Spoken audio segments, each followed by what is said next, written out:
পুষ্টির চাহিদা পূরণ ও জিঙ্ক ধানের চাষ সম্প্রসারণের লক্ষ্যে ঠাকুরগাঁও সদর উপজেলার প্রান্তিক ১০০ জন কৃষককে প্রশিক্ষণ প্রদান এবং বিনামূল্যে জিঙ্ক সমৃদ্ধ B100 জাতের ধানের বীজ প্রদান করা হয়েছে। বৃহস্পতিবার দুপুরে ইএসডিও এর আয়োজনে আন্তর্জাতিক খাদ্যনীতি গবেষণা ইনস্টিটিউট হারভেস্ট প্লাস প্রোগ্রাম রিয়েক্ট ইন প্রকল্পের আওতায় উপজেলার দেবীপুর ইউনিয়নের দারাজগাঁও উচ্চ বিদ্যালয় মাঠে অগ্রণী কৃষক প্রশিক্ষণ ও বীজ বিতরণ প্রোগ্রাম অনুষ্ঠিত হয়। এ সময় উপস্থিত ছিলেন হারভেস্ট প্লাস প্রোগ্রামের seed systems and marketing coordinator কৃষিবিদ মোহাম্মদ মজিবুর রহমান, আন্তর্জাতিক খাদ্যনীতি গবেষণা ইনস্টিটিউট হারভেস্ট প্লাস প্রোগ্রামের রিয়েক্ট ইন প্রকল্প বাস্তবায়নকারী প্রতিষ্ঠান ইএসডিওর প্রজেক্ট ফোকাল কৃষিবিদ মোহাম্মদ আশরাফুল আলম সহ স্থানীয় কৃষক কৃষানীরা।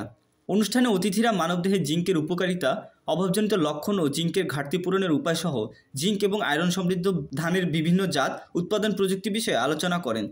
সুস্থ সবল ও মেধাবী সমাজ গড়তে দিনে একবার হলেও জিঙ্ক সমৃদ্ধ চালের ভাত খাওয়ার ও জিঙ্ক ধানের চাষ বৃদ্ধি করার পরামর্শ প্রদান করেন। আর এসব জাতের ধান মানুষের হাতের নাগালে পৌঁছাতে ও সাধারণ মানুষের মাঝে সচেতনতা বৃদ্ধিতে কাজ করার এবং পরবর্তী বছরে প্রত্যেক কৃষককে তাদের উৎপাদিত জিঙ্ক ধানের বীজ 4 কেজি করে 3 জন কৃষককে প্রদান করার নির্দেশ দেন তারা। পরে কৃষক কৃষানীদের 4 কেজি করে মোট 400 কেজি বীজ প্রদান করা হয়। এর জন্য দাঁতগুলা বের হচ্ছে না। আজকে এই বীজ বিতরণ শুভ উদ্বোধন করতেছি।